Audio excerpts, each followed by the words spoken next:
But I don't know, man. I'm proud of African Americans, man, and I like to position us in a position of power instead of a position of weakness. That's why you'll never hear me talking about crack or bad credit or joking about how white people have to co-sign for us because it's not really like that anymore, man. We don't like. I mean, no, we're not doing that because y'all got bad credit too.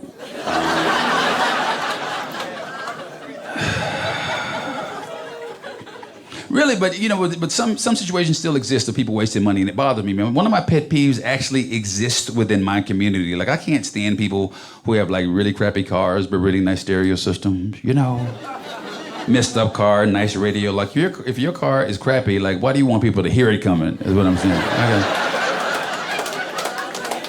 I had this friend, he had like this really messed up car, you know, great stereo system, man, you know, no job, man. He's asking me, he got some new speakers. He's like, hey, man, you know, what kind of speakers should I get in my car? I'm like, bro, you need some motivational speakers.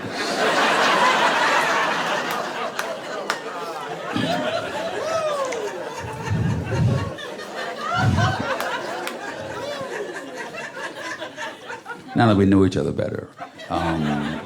You know who I feel sorry for in this country, and they're in here? You know who I feel bad for in this country right now, and they're in here? I feel bad for nice white people.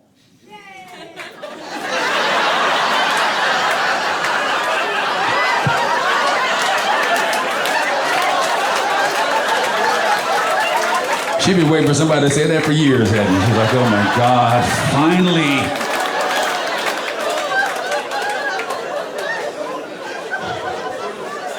I feel bad for nice white people, man, because nice white people look exactly like racist white people, man.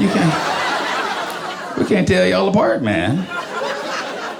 And just certain stuff that you can't do, man, because we can't tell if you're nice or you're racist. We don't know, man. Like this dude right here. No, this gentleman right here, I can tell he's a nice white dude, man. But there's certain things that you can't do anymore, even though you're a nice white guy. Like, you can't go to your job and compliment a black man's shirt anymore. You can't do it. Because we're trying to get y'all in trouble.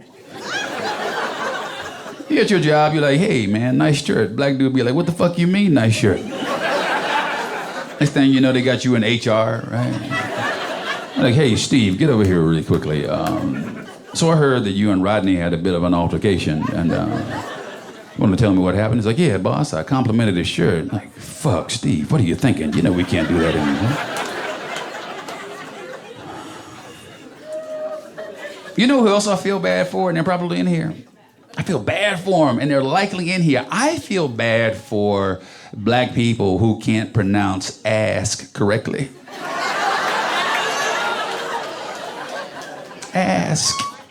And if y'all don't know what I'm talking about, ask a black person. Can't be a hypocrite though, because I have a lateral lisp and I had to get a speech pathologist to kind of straighten my stuff out. And I can do it most of the time. Like 90% of the time I do it, but sometimes I'll slip into it, but only when I get angry. It happened to me a couple of months ago, man. I was in Denver, Colorado. Had just done this comedy club there. Some people saw me at the airport who had seen me at the comedy club. And they were like, hey man, saw your show, great stuff. We're gonna follow you on your social media. I was like, okay, cool. So this dude apparently had heard them. So he comes over to me. He's like, hey, so you're a comedian? I was like, yeah. He was like, have you ever been on TV before? He's like, yeah, man, I've been on HBO 2 times, Comedy Central. I was on Fox, I had my own show on VH1. Yeah, I've done a bunch of stuff. He's like, you know what? I don't watch TV. I'm like, well, what the fuck you asked me for then? I mean, ask.